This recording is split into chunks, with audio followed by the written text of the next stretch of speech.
నువ్వు మెలకుగా ఉన్నా, జాగ్రత్త అవస్థలో ఉన్నా, స్వప్నావస్థలో ఉన్నా ఒకే ఒక ఆత్మ లోపల వెలుగుతోంది. అది దైవం.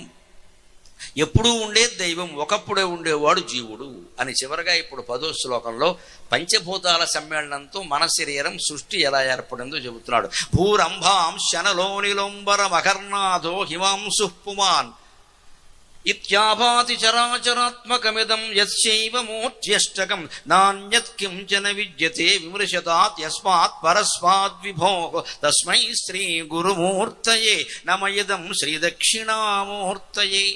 భూహు భూమి, అంబాంసి నీరు, అనిలక వాయువు, అనలక అగ్ని. భూరంభాంశ అనిలోనిలోంబరం అకర్నాథక, ఆ పైన అకర్నాథక, ఒకటికి అధిపతి సూర్యుడు. హిమాంశు చంద్రుడు, ఆ పైన పుమాన్ యజమాని అంటే జీవుడు. ఈ అష్టమూర్తే శివుడు. పంచభూతాలు, సూర్య చంద్రుడు, జీవుడు, ఈ 8 కలిపి దేవుడు అంటారు. 8 విడిగా ఉన్నాయనుకోవడం వల్ల మనం జీవుడయ్యాం. నిజానికి మన శరీరంలో ఈ 8 ఉన్నాయి, గమనించండి. భూమి ఉందా లేదా? చర్మం అదేనమ్మా, మాంసం అదేనమ్మా. నీరు ఉందా లేదా? రక్తం అదేనమ్మా, రక్తం అదే. జలం యొక్క అంశే రక్తం. అంబాంశి పృథివీ తేజో, అగ్ని ఉందా లేదా? లోపల కళ్ళల్లో తేజస్సు లేదా? అదే అగ్ని శరీరంలో కూడా ఉంది. వాయువు ఉందా లేదా? శ్వాస పీలుస్తున్నాం కదా, ఉచ్ఛ్వాస నిశ్వాస వాయువు ఉంది. ఆకాశం ఉందా లేదా? ఎలా కనిపెడతామండి? నా కంఠంలోంచి వాక్కు వస్తుందంటే ఆకాశమే కారణం. హాలోనెస్, ఖాళీ. ఈ బొబ్బాసి గొట్టంలో ఖాళీ లేకపోతే ఒక్క మాట బయటికి రాదు. ఇక్కడ ఈ బొబ్బాసి గొట్టను కూడా బొబ్బట్లో నింపేసామంటే బయటకు వచ్చేది ఏమి లేదు, ఆయాసం తప్ప.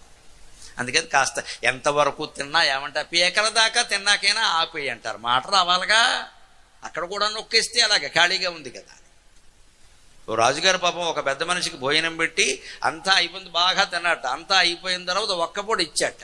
వద్దండి వద్దండి, ఇంకా ఖాళీ. ఒక్కపొడికి ఏముందండి, ఒక్కపొడే కదా వేసుకోమంటే. ఒక్కపొడి పట్టే ఖాళీ ఉంటే 2 గారెలే నొక్కేవాడిని అయ్యా అన్నట్టు. అదే ఆయన తిండి పుష్టి. నువ్వు అలా తినేస్తే అలాగా. ఎంతైనా పీక వరకు తింటాం, పీక మించి తినం కదా ఎవరు కూడా. ఆ ఖాళీ ఉంది చూడండి, ఆ ఖాళీలోంచి మాట వస్తుంది నాకు, మీరు వింటున్నారు, మీ మాటేనా? అంతే. అంచేది ఆకాశం కూడా మనలో ఉంది, శరీరంలో. బయట పృథివీ తేజో వాయువు ఆకాశాలు ఉన్నాయని చెప్పగల. భూమి ఉంది, అగ్ని ఉంది, వాయువు ఉంది, ఆకాశం ఉంది, తెలుస్తూనే ఉంది. ఇక్కడ లోపల వ్యష్టిగా ఉన్నాయి, బయట సమిష్టిగా ఉన్నాయి, అంతే తేడా. సూర్యచంద్రుడు కూడా మన శరీరంలో ఉన్నారు. ప్రాణవాయువు సూర్యుడు, అపానవాయువు చంద్రుడు. సూర్యచంద్రుల కిరణాలు పడడం వల్లే మనకి సరిగ్గా ఉంటుంది. అందుకే అపానవాయు ప్రభావం మీద చంద్రుడి ప్రభావం ఉంటుంది కాబట్టి మనకి చాంద్రాయణం అని ఒక గొప్ప వ్రతం ఉంది. చాంద్రాయణం అది ముఖ్యంగా చాతుర్మాస్యంలో చేస్తారు. చాంద్రాయణం అంటే పాడ్యము నాడు 1 ముద్ద తినాలి, విధియ నాడు 2 ముద్దలు తినాలి, తదియ నాడు 3 ముద్దలు తినాలి, పున్నమి నాడు 15 ముద్దలు తినాలి. మళ్ళీ అక్కడి నుంచి మైనస్ కౌంట్ డౌన్. చతుర్దశి మళ్ళీ పాడ్యం నాడు -1 1 ముద్ద తగ్గించు, విధియ నాడు 2 ముద్దలు తగ్గించు, అమావాస్య నాడు వచ్చేసరికి పూర్తి ఉపవాసం చేయి. ఈ రకంగా 4 మాసాలు ఎవరైనా చేస్తే డైటింగ్ వేరే చేయక్కర్లేదండి. అప్రయత్నంగా సన్నగా హాయిగా అవుతారు. తినేదే తినచ్చు, ముద్దలు తగ్గిస్తే చాలు. దీన్ని చాంద్రాయణం అంటారు. ఇది నేను పాఠాలు చెప్పే రోజుల్లో ఈ చాంద్రాయణం గురించి చెప్పి చాలా కష్టంరా ఇది చేయడం అన్నాడు. మా పిల్లలు గురువును మించిన శిష్యులు కదా, వాళ్ళు ఒకడన్నాడు కష్టమేముందండి ఇందులో అన్నాడు. ఏమిట్రా అన్న, ముద్దలు అన్నారు కానీ ముద్ద సైజ్ చెప్పలేదు కదా. వీడు 15 ముద్దలు కలిపి ఒకటే పిండం చేసే రకం, తద్దినం పెట్టడానికి పనికొస్తాడు. ఆ ముద్దలు అన్నారు కానీ ముద్ద సైజ్ చెప్పలేదు కదండి అన్నాడు. నువ్వు నన్ను మించిన వాడు, నువ్వు నాయన ఊరుకో, నీకు పాఠం చెప్పడం నాతే తప్ప అంటే. లాగదలుచుకున్న వాడికి ఏదో ఒకటి దొరుకుతూనే ఉంటుందండి. అలాగా శాస్త్రాన్ని సరిగ్గా అర్థం చేసుకోవాలి. అంతే కదా, కుర్రాడు కాబట్టి పర్వాలేదు చెప్పాను నవ్వుకున్నాం అంతే. కానీ మనం శాస్త్రాలు గల వంకర భాష్యాలు చేయకూడదు అక్కడ. ఈ చాంద్రాయణ విధానం ఎందుకంటే సాధారణంగా చంద్రకాంతి ఎక్కువగా ఉండే రోజుల్లో, సరిగ్గా కార్తీకం ఆశ్వీజ మాసాల్లో ఎక్కువగా ఉంటుంది. తర్వాత ముందు ఆషాఢ మాసం నాటికి తగ్గుతుంది బాగా. అప్పుడు తక్కువ, ఆ చంద్రకాంతి తక్కువగా ఉండవాలి, అన్నం అరగదు. అందుకే అపాన వాయువు మీద చంద్రుడి ప్రభావం. అందుకే అప్పుడు 15 రోజులు పెంచు, 15 రోజులు తగ్గించు అన్నారు. ఈ చాంద్రాయణం చేస్తే మన కడుపు నొప్పి రాదు, అన్నం అరుగుతుంది, సుఖంగా ఉంటాం. అందుకని సూర్యచంద్రులు మన శరీరంలో ప్రాణాపానాల రూపంలో ఉన్నారు. పుమాన్ యజమాని, మనం ఉన్నాంగా, నేను అంటున్నాం కదా, జీవుడు. అంటే ఇవన్నీ సమిష్టిలో ఉన్నాయి, మనలో ఉన్నాయి. శరీరంలో ఉన్నది జీవుడు. ఈ సృష్టి మొత్తం ఉన్న జీవుణ్ణి హిరణ్య గర్భుడు అంటారు. ఆయనే బ్రహ్మ, హిరణ్య గర్భుడు అంటారు ఆయన. ఆ బ్రహ్మరూపం అది. అంచేతన సృష్టి మొత్తానికి ఒకే ఒక సమిష్టి రూపం ఎవరయ్యా అంటే బ్రహ్మ. భూరంభాం శనలోనిలోంబరం అకర్ణాదో హిమాంశు పుమాన్. పంచభూతాలు, సూర్యచంద్రులు, జీవుడు తప్పితే ఈ సృష్టి ఏదైనా ఉందా? ఇత్యాభాతి చరాచరాత్మకమిదం. ఈ బల్ల ఉంది, బల్లలో కూడా పంచభూతాలు అన్నాడు. ఇందులో చెక్క ఎక్కడి నుంచి వచ్చింది? చెట్టు నుంచి వచ్చింది. చెట్టు ఎక్కడి నుంచి వచ్చింది? భూమిలోంచి వచ్చింది కదండి. ఆ చెట్టుకు నీరు పోయిపోతే పెరిగింది, అందుకని జలం ఉంది. చెట్టులో ఉష్ణశక్తి ఉందండి, గమనించండి మన వేదం ఎంత గొప్పదో. యత్ర శోచతి స్వేదతి స్వేదతి శోచతే వా పురుషః తత్ర తజ్జాయతే అంటాడు. సస్వేదో జాయతే అంటాడు. చెట్టులో ఉష్ణశక్తి ఉందనడానికి ఉదాహరణ, మనలో ఉష్ణశక్తి ఉందనగా ఉదాహరణ, అగ్ని నుంచి నీరు పుట్టింది అని ఉదాహరణ. మనిషి కన్నీళ్ళు ఎప్పుడు వస్తున్నాయండి? దుఃఖం వచ్చినప్పుడు వస్తున్నాయి. దుఃఖాగ్ని అన్నారు, దుఃఖశీతం అని ఎవరో అనాల. దుఃఖం అంటే అగ్ని, దుఃఖం అగ్ని కాబట్టే నీకు కన్నీళ్లు వస్తున్నాయి. అందుకే దుఃఖించినప్పుడు వచ్చే కన్నీళ్లు మీరు పట్టుకుని చూస్తే కొంచెం వెచ్చగా ఉంటాయి. కవోష్ణ బాష్పాలు అంటారు మా కవులు. కవోష్ణం అంటే కొంచెం వేడిగా ఉండే కన్నీళ్లు. మామూలు అప్పుడు కన్నీళ్లు వేరేను, దుఃఖం వచ్చినప్పుడు వేరు. అలాగే చెమట పట్టింది శరీరానికి. ఎత్ర క్వచ స్వేదతి శోచతే వా పురుషః తదధ్యాపో జాయంతే అని వేదంలో చెప్పారు. నువ్వు ఏడుస్తున్నావు అంటే కన్నీళ్ళు వస్తున్నాయి కదా, దుఃఖాగ్ని ఉండబట్టే కన్నీళ్ళు వచ్చాయి. అందుకే ఆ అగ్నే రాపక, అగ్ని నుంచి నీరు పుట్టిందని వేదం చెప్పింది. అంతేకాదు చెమట వచ్చింది. చెమట ఎప్పుడు పడుతుందండి? వేసవకాలం. వేసవకాలం ఎందుకు పడుతుంది? లోపల వేడి బయటకు వచ్చిందమ్మా. లోపల వేడి లేకపోతే చెమట పట్టదు. మనిషి శరీరంలో ఉన్న ఉష్ణశక్తి చెట్టులో ఉంది. దానికి పెద్ద ఉదాహరణ ఏమిటో తెలుసా? చెట్టు మొదట్లో మీరు నీళ్లు పోశారు అంతేగా, చిటారు కొమ్మకి బకెట్ పట్టుకెళ్ళి చెంబులతో పోసే మూర్ఖులు ఇంకా లేరుగా. కొమ్మ బయటపోతే వీడు చచ్చిపోతాడు. చెట్టు మొదట్లో నీరు పోస్తే 24 గంటలు కాకుండా ఆ నీరు పైకి ఎలా వెళ్ళిందండి? నీరు పైకి వెళ్ళదు కదా. శాస్త్రం ప్రకారం నీరు పల్ల మెరుగు, నిజము దేవుడేను. నీరు పల్లానికి రావాలి. అంతేగా నీరు పైకి ఎలా పెడుతుందంటే, మన కింద బోరింగ్ వాటర్ పైకి వెళ్ళాలంటే మోటార్ ఉపయోగించాలిగా. కానీ ట్యాంకులో వాటర్ కిందికి రావడానికి మోటార్ అక్కర్లేదండి, కుళాయి తిప్పితే చాలు. కింద వాటర్ పైకి వెళ్ళాలంటే ఏదో శక్తి ఉండాలిగా. మరి చెట్టు మొదట్లో నీళ్ళని పోసిన నీళ్లు 24 గంటలు కూడా కాకుండా చిటారు కొమ్మన ఉండే ఎండిపోయిన ఆకు మళ్ళీ చిగురించేలా ఎలా చేస్తుందండి? చెట్టు లోపల ఉష్ణశక్తి, అగ్నిదేవుడు ఉన్నాడమ్మా. అగ్ని ఉంది. ఆ అగ్ని ఈ నీటిని ఆవిరిగా మార్చింది, ఆవిరిని పైకి పంపించింది. అది లెక్క. అది వేదంలో చెప్పారు ఆ విషయం.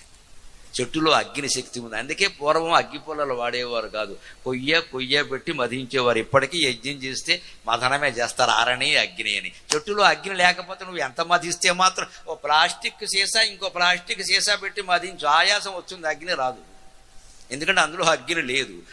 కొయ్యబెట్టి మధిస్తే అగ్ని ఉంది కాబట్టి వచ్చింది, లేనిది ఎలా వస్తుందండి? ఇది వేదంలో చెప్పారు. ఎత్ర క్వచ స్వేదతి శోచతే వా పురుషః తదధ్యాపో జాయంతే. ఈ మనిషి చెమట కార్చినా, దుఃఖించినా కన్నీళ్లు గాని చెమట బిందువులు గాని రావడానికి వేడే కారణం కదా. అందుకని అగ్నేరాపక అభ్య పృథివీ, అగ్ని నుంచే నీరు పుట్టింది, నీటి నుంచి భూమి పుట్టిందని చెప్పారు. ఈ రకమైన ఉష్ణశక్తి మనలో ఉంది. మొత్తం మీద ఈ శక్తుల సమ్మేళనమే ఈ ప్రపంచం కదా. ఇత్యాభాతి చరాచరాత్మకమిదం యస్యైవ మూర్త్యష్టకం. మొత్తం ఈ అష్టమూర్తులు కూడా పంచభూతాలు, సూర్యచంద్రులు, జీవుడు తప్పితే ఏం లేదు కదా. నాన్యత్ కించన విద్యతే విమర్శతాత్. విమర్శించి చూసినట్టయితే అన్యత్ కించన న విద్యతే, వేరైనది ఏదీ లేదు కదా. నాన్యత్ కించన విద్యతే విమర్శతాత్ యస్మాత్ పరస్మాత్ విభోహో. పరమైనటువంటి పరమాత్మను మించి వేరుగా ఒక్కటి కూడా లేదు. తస్మై శ్రీ గురుమూర్తయే నమయుదం శ్రీ దక్షిణామూర్తయే. దీన్ని అర్థం చేసుకోవాలంటే వేదాంత డిండిమల్లో శంకరాచార్య 3 శ్లోకాలు చెబుతారు. అవి చెప్పుకుని మనం 10 నిమిషాల్లో సెలవు తీసుకుంటాం. దేహాది పంచకోశేషు యా స్ఫూర్తిరనుభూయతే సా స్ఫూర్తిరాత్మా నైవాన్యతు ఇతి వేదాంత డిండిమఖ. వ్యోమాది పంచభూతేషు యా సత్తా భాసతే నృణాం సా సత్తా పరమం బ్రహ్మ ఇతి వేదాంత డిండిమఖ. దేహాది కోశక సత్తా యా సా వ్యోమాది భూతక మానాభావాన్ నతద్భేదః ఇతి వేదాంత డిండిమఖ అని 3 శ్లోకాలు వరుసగా చెబుతారు. ఈ దేహాన్ని పరిశీలించు, దాన్ని పోల్చి సృష్టిని పరిశీలించి మొత్తం అర్థమవుతుంది. దేహాది పంచకోశేషు, అన్నమయ కోశం, ప్రాణమయ కోశం, మనోమయ కోశం, విజ్ఞానమయ కోశం, ఆనందమయ కోశం, 5 శరీరంలోనే ఉన్నాయి, బయట లేవు. వీటిలో యా స్ఫూర్తిరనుభూయతే, లోపల ఒక స్ఫురణ కలుగుతోంది, నేను నేను నేను నేను అని. సా స్ఫూర్తిరాత్మ నైవాన్యతు, అదే నువ్వు, అదే ఆత్మ, వేరే ఏమీ లేదు. ఇది వేదాంత డిండిమక అని వేదాంత డిండిమం మోగుతోందయ్యా అన్నారు. నీ శరీరంలో ఎలాగైతే ఓ స్ఫూర్తి కలుగుతోందో బయట సృష్టిని గమనించు. వ్యోమాది పంచభూతేషు యా సత్తా భాసతే నృణాం సా సత్తా పరమం బ్రహ్మ ఇది వేదాంత డిండిమక. జడ పదార్థాల్లో కూడా పంచభూతాలు ఉన్నాయి, ఇందులోనూ పంచభూతాలు ఉన్నాయి, ఇందాక చెప్పుకున్నా. కాకపోతే ఇది కదలది బల్ల, నేను కదులుతాను అంతే తేడా. కానీ నాలో కదిలే శక్తి, ఈ బల్లలో కదలని శక్తి రెండు అమ్మవారే. చిచ్చక్తిశ్చేతనారూప జడశక్తి జడాత్మిక. చైతన్య పదార్థాల్లో చైతన్య శక్తి నువ్వేనమ్మా, కదలని పదార్థాల్లో కదలకుండా ఉండే శక్తి కూడా నువ్వేనమ్మా అని లలితా సహస్రం చెప్పింది. సైన్స్ ఏం చెప్పింది? Kinetic energy and potential energy అంది. కెనటిక్ ఎనర్జీ అంటే కదిలే శక్తి, పొటెన్షియల్ ఎనర్జీ అంటే కదలకుండా శక్తి. నిరంతరం కదిలే శక్తికి షణ్ముఖస్వామి ఉదాహరణ, కదలని శక్తికి వినాయకుడు ఉదాహరణ. అందుకే బాగా స్థూలకాయంతో ఉంటాడు ఆయన. Potential energy, Kumaraswamy Kinetic energy. రెండూ ముఖ్యమే, షణ్ముఖుడు ముఖ్యమే, కుమారుడు ముఖ్యమే మన ఆరాధనలో. ఈ కదలని శక్తి, నేను కదలడం ఎంత ముఖ్యమో బల్ల కదలకుండా ఉండడం అంతే ముఖ్యం. మధ్యలో ఈ బల్ల పైకి లేచింది అనుకోండి, మిమ్మల్ని దాటి పారిపోతాను నేను, ఇక్కడ ఏదో దెయ్యం ఉంది అని. మరి బల్ల లేవడం ఏంటండి? నేను లేవాలి కానీ. అంచేత కదలని శక్తి కూడా శక్తే, కదలనంత మాత్రాన శక్తి లేదనొద్దు. అసలు మీ అంతటా మీరే ప్రయత్నించి ఏ చిటికిన వేలు కూడా కదపకుండా 5 నిమిషాలు ఉండడం చూస్తాను నేను. ఇంటికెళ్ళి ఎవరినో గోకందే మనకు తోచదయ్యే, మనమే జుట్టు పీక్కుందే మనకు తోచ. ముక్కులు గెలకాలి, చెవులు గెలకాలి, సర్వాంగాలు గెలకాలి. అందుకే ఎవరితోటి కరచారణం చేయకూడదండి, భారతీయ సంప్రదాయం కాదు. వీడు ఆ చెయ్యి ఎక్కడ పెట్టాడో తెలియదు, ఎప్పుడు గడిగాడో తెలియదు. ఇవాళ పెద్దవాళ్ళని చూసి కూడా చెయ్యి చేపేస్తున్నారు. ఇలాగా ఏం చాపుతావు ఆ చెయ్యి? ఎదవచ్చి ఇంతకుముందే ముక్కులో పెట్టి లేకపోతే జుట్టులో పెట్టావు ఎక్కడ? ఎందుకు అది చెయ్యి చాపకూడదండి, ఎవరు ఇవ్వకూడదండి. భారతీయుడు అంటే నమస్కారం అంతే లెక్కమ్మ, నమస్కారమే. దానివల్ల ఏ రోగాలు పైగా గౌరవం. పైగా గమనించండి, నాకు మాట తోచింది అందులో. కరచారణం చేస్తున్నావంటే నువ్వు నేను సమానం అని చెబుతున్నావు, నమస్కారం పెడుతున్నావంటే నువ్వు దేవుడు అని చెబుతున్నావు. అది లెక్క. ఎదుటి వాళ్ళని అంత గౌరవిస్తుంది. కరచాలనంలో ఒక్క చెయ్యే చాపుతున్నాం, నమస్కారంలో 2 చేతులు చాపాం. ఎంత గౌరవం, ఎంత గౌరవం ఈ ఆచారం. అంత తత్వం ఉంది భారతీయ తత్వం. అందుకని నాణ్యత్ కించన విద్యతే విమృశతాత్ యస్మాత్ పరస్మాత్ విభో అన్నదానికి ఈ వ్యోమాది పంచభూతేషు ఆకాశాది భూతాల్లో కూడా ఒక సత్తా ఉంది. అంటే నాలో ఆత్మరూపంలో అమ్మవారు ఉంటే ఈ బల్ల రూపంలో స్ఫూర్తి రూపంలో కాకుండా సత్తా రూపంలో ఉంది. స్ఫూర్తి అంటే స్ఫురిస్తూ ఉంటుంది, సత్తా అంటే స్ఫురించదు కానీ ఉంటుంది. ఇచ్ఛాశక్తి జ్ఞానశక్తి క్రియాశక్తి స్వరూపిణి సర్వాధారా సుప్రతిష్ఠ సదసద్రూపధారిణి. సద్రూపధారిణి అయిన మానవుల్లో నువ్వేనమ్మా. అసద్రూపమైన బల్ల చెంబు లాంటివి కూడా నువ్వే. ఇది అసత్తు. అసత్తులో ఉన్నది శక్తి ఎలా ఉంటుంది? సత్తా అంటే కేవలం ఉనికి, కేవలం ఉనికి. కొంతమంది మనుషులు కూడా అంతే కదా, కేవలం ఉనికి, ఏమీ ఉపయోగం లేదు వీళ్ళ వల్ల. సత్తా మనలోనూ ఉంది. అక్కడ స్ఫురిస్తే స్ఫూర్తి, స్ఫురించకపోతే సత్తా. మొత్తం మీద దైవశక్తి ఉంటుంది. ఇక్కడ మన దేహంలో పంచభూతాల్లో స్ఫూర్తి ఉంటే ఆకాశం పృథ్వీ మొదలైన వాటిలో సత్తా ఉంది. ఇక్కడ ఏమంటున్నారు 3వ శ్లోకంలో?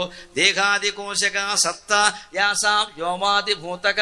నీ దేహంలో ఉండే స్ఫురించే శక్తికి ఈ బల్లకి వెనకాల ఉండే సత్తాకి తేడా ఏమీ లేదు. ఎందుకంటే మానాభావాన్న తద్భేదక. కొలిచి చూపించు కావాలంటే అన్నాడు.